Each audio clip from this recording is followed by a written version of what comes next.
Shalom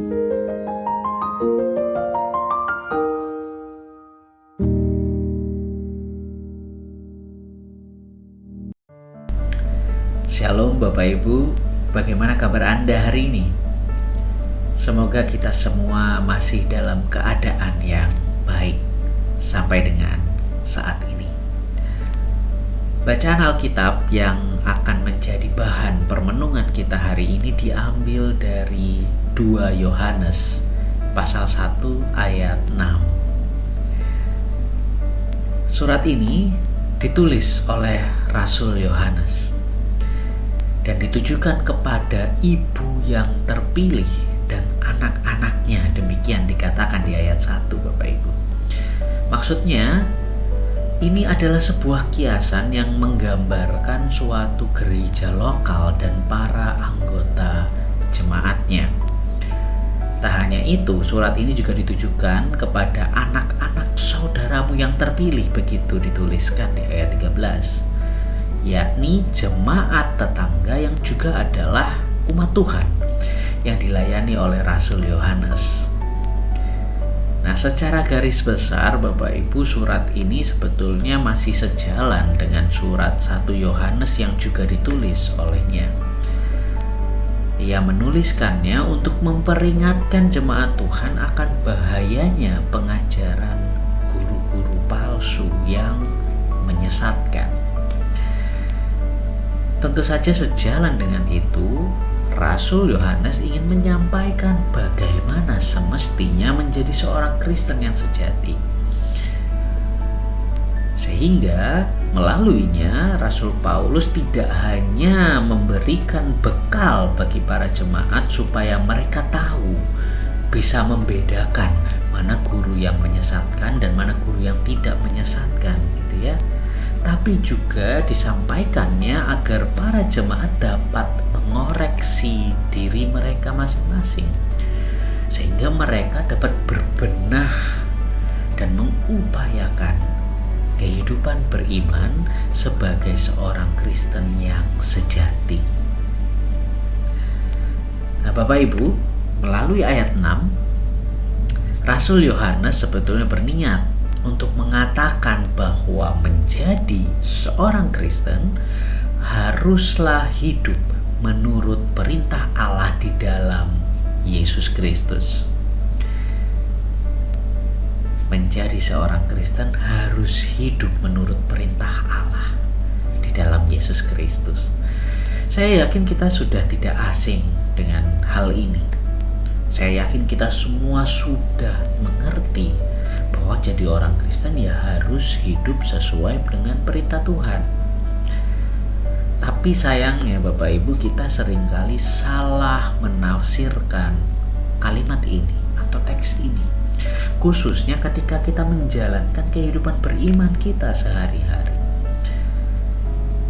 Kalimat ini seringkali ditafsirkan sebagai sebuah praktek kehidupan beriman yang legalistik, yang hanya memikirkan dan peduli tentang aturan dan larangan. Oh, orang Kristen itu harus begini, nggak boleh begitu kalau orang Kristen itu.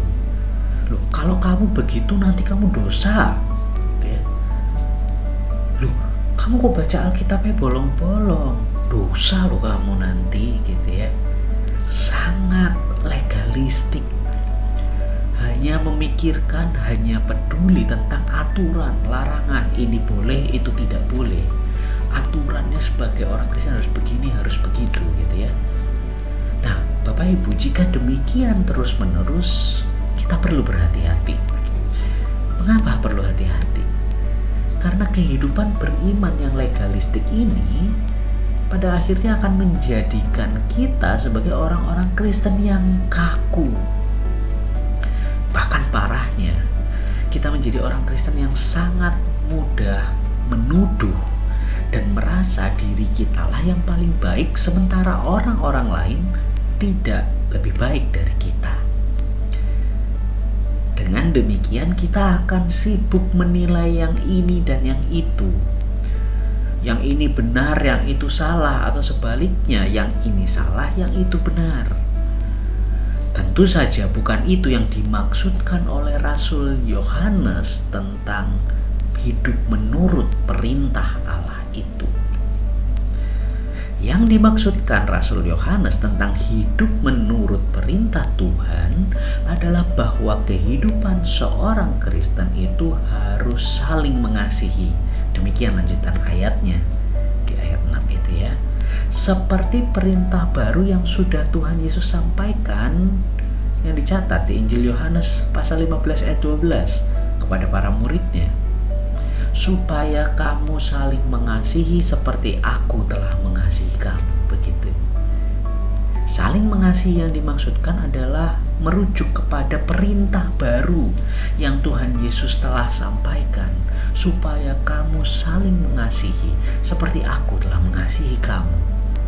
Itulah yang dimaksudkan oleh Rasul Yohanes.